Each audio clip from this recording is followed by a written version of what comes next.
Tu ne peux pas passer toute ta vie à faire comme si tu n'avais pas de famille. Jusqu'à maintenant, ça marchait très bien. Bonjour le monde! Bienvenue dans la famille, Léa. On a des milliers de questions. Est-ce que tu sais ce que tu veux faire quand tu seras grande? Piétiner l'âme de ton père jusqu'à ce qu'il sache plus qui il est? Excuse-nous une minute. Eh bien salut à toutes et à tous, c'est Jean, c'est Moketo pour parler de tout, mais surtout on se retrouve pour une nouvelle critique. On va parler aujourd'hui de Malcolm, rien n'a changé, donc qui fait office de suite slash revival de Malcolm, donc la série de 99 à 2006, qui est, je pense pour beaucoup, une série complètement culte. En tout cas moi c'est peut-être ma série préférée de tous les temps, et je pense que ça ne changera jamais parce que je suis amoureux de cette série, hein, de son rythme, de ce qu'elle raconte, des différentes morales, de ses personnages, de son humour, de sa mise en scène, de sa réalisation, enfin, et surtout de son côté intemporel, quoi. Moi, c'est un truc que j'adore, c'est que l'écriture, le rythme et les valeurs que cherche à défendre cette série sont intemporelles. C'est-à-dire que l'humour qui marchait il y a 20 ans, pour moi, il marche encore très bien actuellement. Et donc, pour toutes ces raisons, et j'en passe, et des meilleures, que c'est pour tout ça que moi, Malcolm, c'est ma série doudou par excellence. Et donc, bah oui, j'étais quand même très sceptique à l'arrivée, à l'annonce de cette suite, même s'il y avait quelques éléments qui me rassuraient sur le fait notamment que c'était une idée de Bryan Cranston de faire de faire ressusciter la série, et que on avait des infos sûres comme quoi l'équipe, notamment les scénaristes, étaient les mêmes que ceux de la série originale. Donc certes, il y avait tous ces éléments qui étaient assez rassurants, mais j'étais quand même assez sceptique qu'on touche comme ça à un bébé aussi culte, et surtout j'étais curieux de voir comment est-ce que le côté moderne allait pouvoir influencer la série, parce que voilà, aujourd'hui c'est plus comme il y a 20 ans, donc j'avais peur que certains codes puissent dénaturer en quelque sorte l'univers de Malcolm. J'en avais très peur. Alors pour parler brièvement de l'histoire, qui va être très simple, Malcolm a donc une fille. Il élève une fille qui est au lycée. Lui, il a un super taf et tout. Il roule les mécaniques. Il est très très bien dans sa vie professionnellement. Et puis surtout, c'est une sorte d'échappatoire pour s'éloigner le plus possible de sa famille.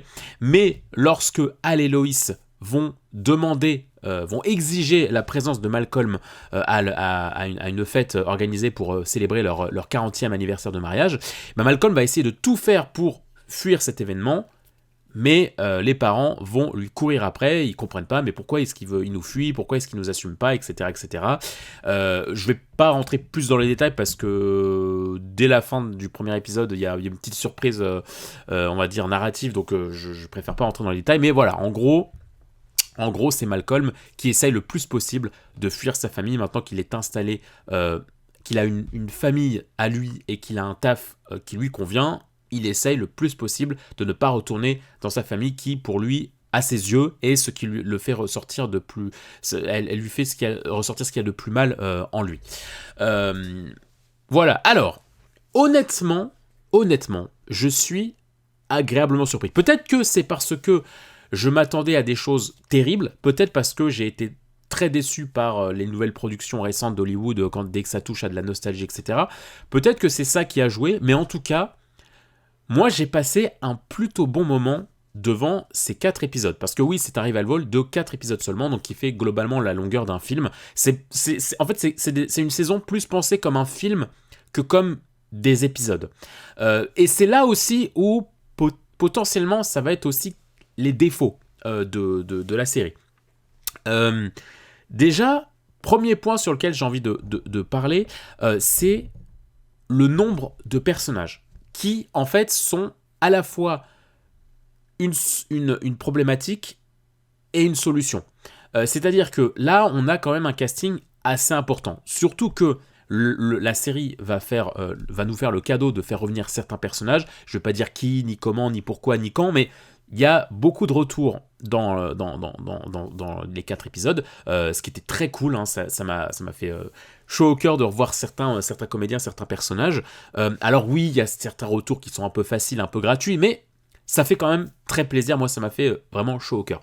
Mais donc, entre les guests, la nouvelle famille de Malcolm, l'ancienne famille de Malcolm, à laquelle s'ajoute quand même Jamie, parce que bah oui, ok, il était dans la série principale, mais il faisait rien, c'était un bébé. Donc entre Jamie et la nouvelle la nouvelle enfant de la famille, Kelly, et puis les personnages, on va dire, récurrents, Craig ou Abe, il y a quand même un nombre assez important de personnages. Ce qui fait que la série a choisi d'atténuer très fort beaucoup de personnages. Et donc, c'est à la fois frustrant et à la fois c'est compréhensible.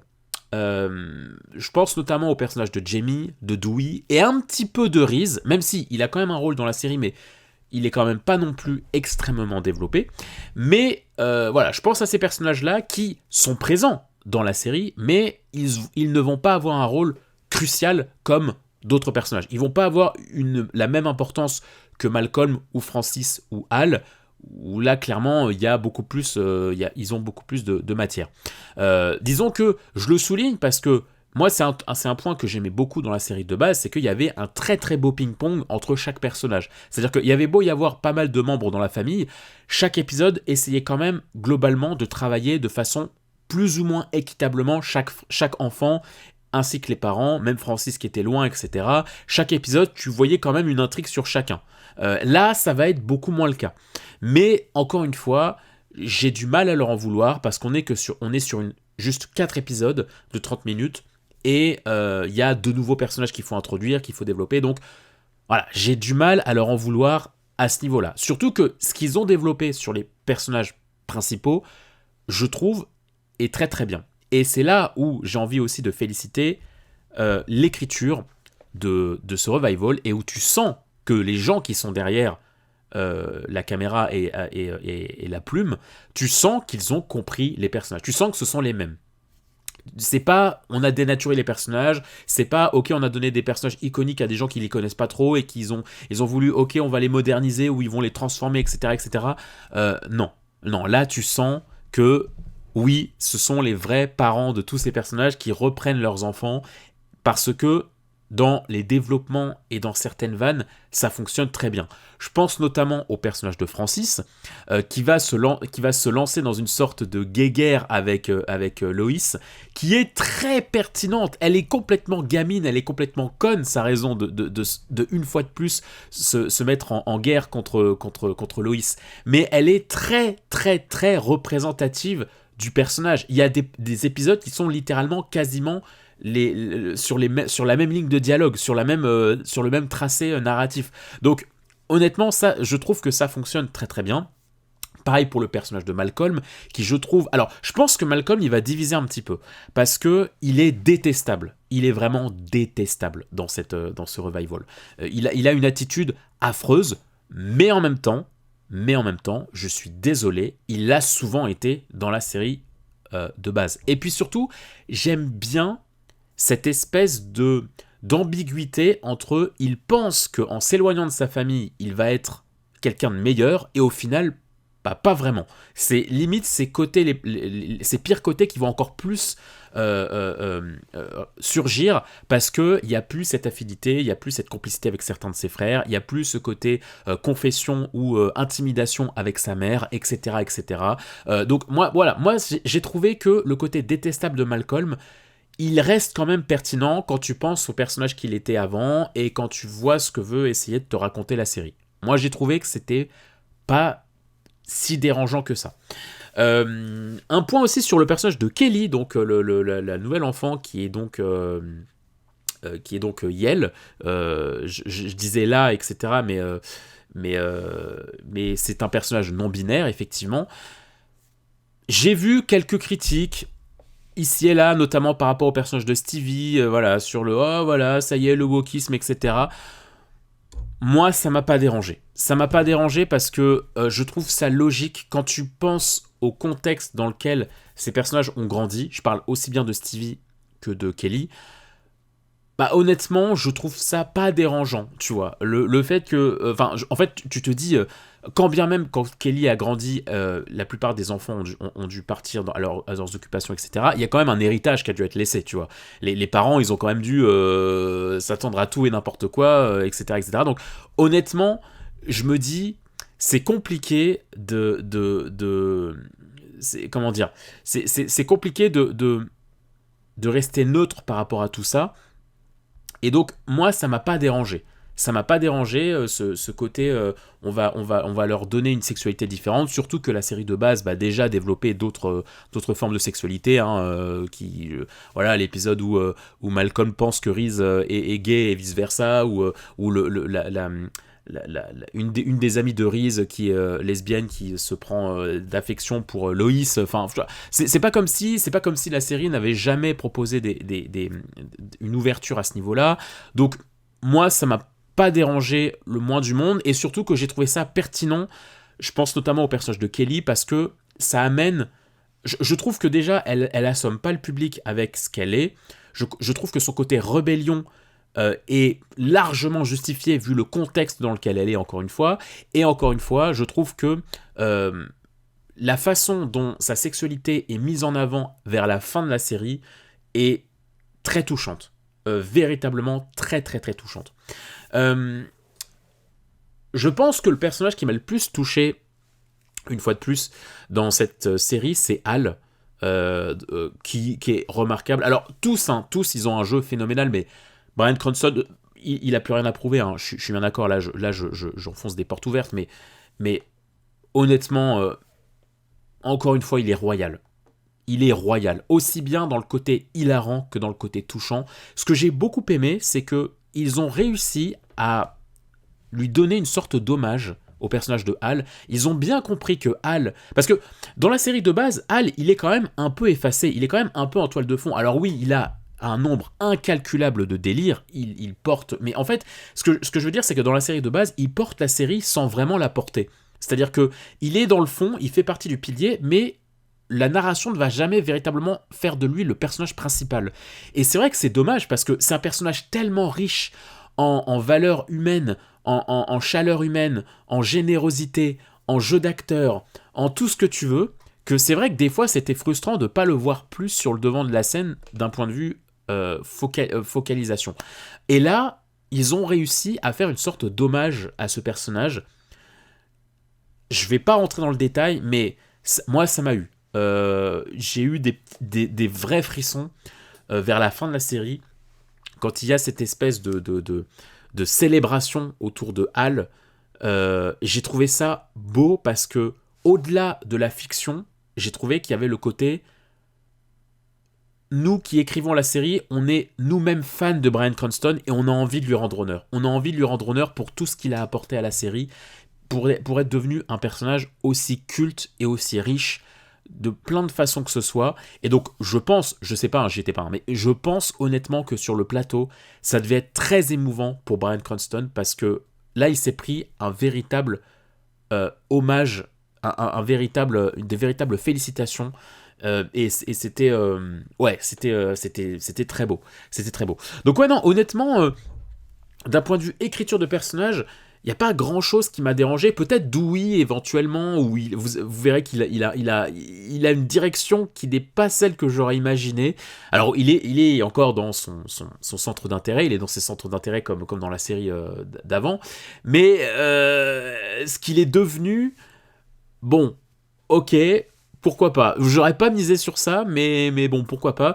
Mais pour ce qui est du reste, je trouve que l'écriture est terriblement respectée. Les personnages sont tellement respectés. Honnêtement, ouais, j'ai trouvé que ça marchait très bien. Alors, j'ai vu aussi quelques critiques comme quoi, ouais, ils sont devenus bourgeois, etc. Ils sont censés représenter la classe moyenne, ils sont censés être pauvres, etc. Et puis là, ils sont beaucoup plus à l'aise financièrement, ils arrivent à organiser le mariage, la maison est mieux aménagée, etc., etc. Pareil, là, moi, ça m'a pas choqué, pour la simple et bonne raison que, ok, ils sont ruinés dans la série de base, mais aussi parce qu'ils avaient énormément d'enfants à élever. Et puis il y a plein de gags sur le fait notamment que Hal, à un épisode, il nous révèle qu'il était accro à la cigarette et que du coup il a caché plein de cigarettes partout dans la maison, et que du coup ça les a appauvris de fou. Enfin tu vois, il y a aussi ce truc de élever tous les enfants et leur provoquer probablement du stress qu'ils ont dû mettre en place. Enfin, il y a tellement d'épisodes où Hal, il révèle qu'il a dépensé des fortunes dans des trucs à la con. Donc en fait, je me dis, moins il y a d'enfants à la maison, et plus ces dépenses devaient être amoindries. Donc ouais, non, moi, ça me choque pas, la caméra, s'il te plaît. Ça me choque pas du tout, hein, qu'il soit plus à l'aise financièrement.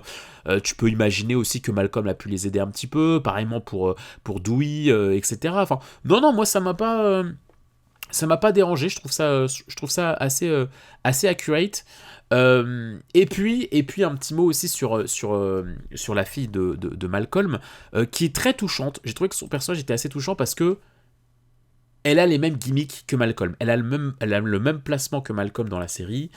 Et voilà, dans ses expressions, là aussi tu sens que c'est des vrais connaisseurs qui ont écrit, parce que la façon dont elle se comporte avec certains personnages, la façon qu'elle a de parler, son sarcasme, la façon qu'elle a de parler à la caméra, c'est que des gimmicks qu'avait Malcolm, et j'ai trouvé ça très intéressant du coup à mettre en scène, honnêtement.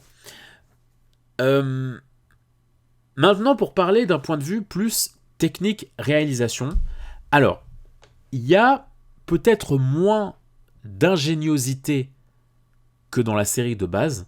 Hein, je pense notamment à ce plan iconique de Malcolm qui demande à Hal de lui apprendre à faire du roller. Et puis là, du coup, tu as toutes les lumières qui se baissent pour laisser de la lumière uniquement sur le personnage de Hal. Et tu vois Hal qui se tourne vers Malcolm. Enfin, voilà, il y a tellement de vannes, de mise en scène dans la série de base iconique qui était d'une ingéniosité folle.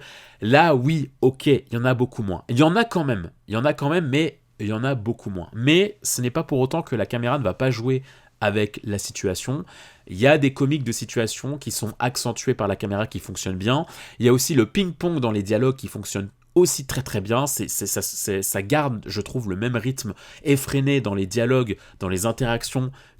Alors c'est un peu plus posé parce que oui, les comédiens ils sont quand même plus âgés, tu vas pas leur demander de faire, il va pas y avoir la même énergie époustouflante qu'avant, mais il y a quand même un vrai effort, je trouve, à ce niveau-là. Donc honnêtement, je trouve ça très très bien. Je pense aussi notamment à la scène de Hal en plein délire psychotique, si je puis dire, je vais pas rentrer plus dans le détail, qui pareillement, j'ai trouvé que c'était génial parce que ça, non seulement c'est dans la même vibe que ce que faisait la série avant, d'un point de vue mise en scène, mais aussi ça accompagne l'écriture du personnage. Alors la scène était peut-être un petit peu longue, j'en conviens, mais j'ai adoré ce que ça voulait raconter par rapport à Hal. J'ai adoré ça. J'ai trouvé, encore une fois, un Hal, mais central sur plusieurs points, et j'ai trouvé que ce qu'ils ont essayé de raconter avec Hal sur cette scène en particulier, j'ai trouvé ça génialissime, et j'ai trouvé que c'était particulièrement riche.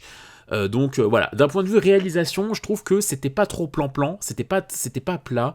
Il y a eu des efforts à ce niveau-là et c'était assez agréable. Et puis, alors, je dirais que je suis pas le plus grand fan de la fin de la série. Alors, ça reste excellent de bout en bout, hein, Malcolm. Je parle de la série de 99 à 2006. Mais je suis obligé d'admettre que moi, mes épisodes préférés sont plus dans les 4 premières que dans les 5, 6, 7. Je pense que dans les 6, surtout dans les saisons 6 et 7, à la 5 aussi un petit peu, je trouve qu'on commençait un petit peu à tourner en rond. Et il y avait quelques trous narratifs qui n'étaient pas mes phases préférées. Je pense à ce qu'ils ont, par exemple, à ce qu'ils ont voulu faire avec Stevie, où pareil, ça arrive un peu de nulle part et puis c'est à moitié développé. Je pense aussi à Francis qui perd son job au ranch. Pareil, c'est fait au screen. Alors je sais qu'il y a eu des problèmes de production derrière, mais ouais, ça arrivait un peu comme un cheveu sur la soupe. Et puis après, tu sens qu'ils savaient plus trop quoi en faire de Francis. Pareil pour la toute fin, le dernier épisode de la série, je suis pas le plus grand fan, je dis pas que c'est de la merde, mais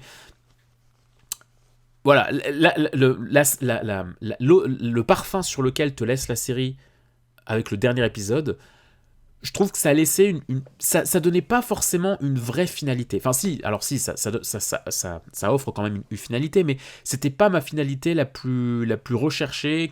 C'est pas la couleur que je préférais. Là où je trouve que Rien n'a changé essaye de corriger certaines choses à ce niveau-là.